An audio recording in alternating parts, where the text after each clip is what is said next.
As the traces of dreams slumbered in the folds of pre-dawn memories, the madman sat down in the corner of silence and stroked the meaningless blank space.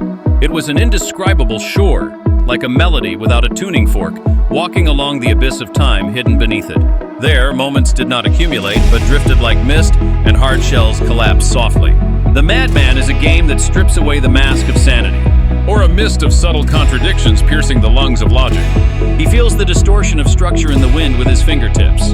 The small apocalyptic flower blooming in the crack of a ruined temple pillar, his gaze standing there deconstructively dismantles the ontological contours of reality, inducing an increase in uncertainty in the boundary area of perceptual recognition, and plays with the undecidability drifting in the afterglow. It is not a matter of shifting focus, but rather a resistance to an overly visible reality, an act of dislocating transparent excess. To stand still is to move without movement, a paradoxical dance blooming in the vortex of silence. Thus, his shadow flickers before the light, carving the shape of the wind in the intrinsic space of the blank, living an infinite delay of meaning. He does not speak, but his stance is the most eloquent external definition of the ultimate truth that lurks in the depths of solitude.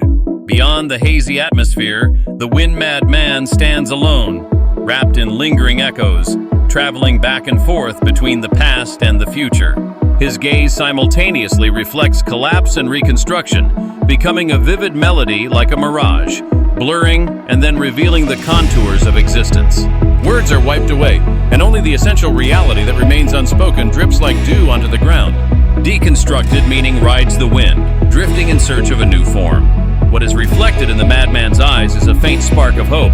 Perhaps it is in this ambiguous, lingering emotion that we are allowed to wander beyond words.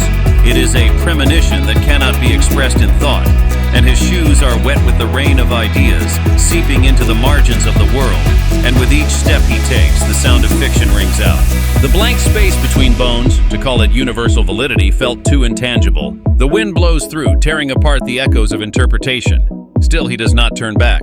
He believes that standing there in the time that has lost its faceless landscape is the only resistance. Madness was born to reject meaning and sleeps peacefully to be immersed in meaning.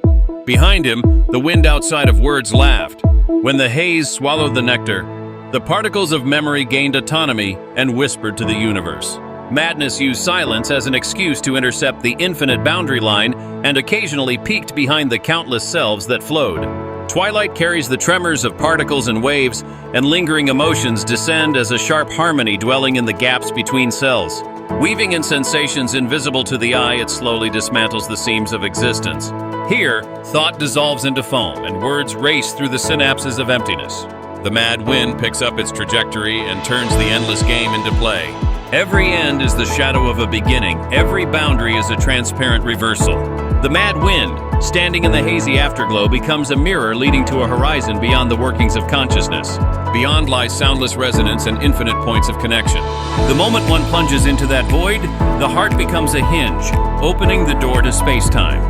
The twilight dissolves into silver halide particles. A single drop of ink falls from the flow of time. This is a shore between memory and reality. The colors that once existed are now sepia-colored sighs, and the sounds cling to the eardrums with humidity. In this wilderness of the mind, where existence and nothingness intersect, an antique-like body is exposed. A single drop of madness that has fallen through the lattice window called sanity. The coordinate axis that people call meaning has long since rusted, and now only trembles as it scratches at the sky. The most uncertain illusion they pursue. Such lingering emotions. It is the faint scent of warm wine left behind after a feast has passed. The nameless scent of grass drifting through a battlefield where emotions have lost their color. The play of love and hate has closed its curtain, and the echoes of applause reverberate in the empty seats. One by one, I peel away those echoes with my fingertips, feeling their texture. They are cold, smooth, and surprisingly light. The words of those who recognize the richness of this emptiness.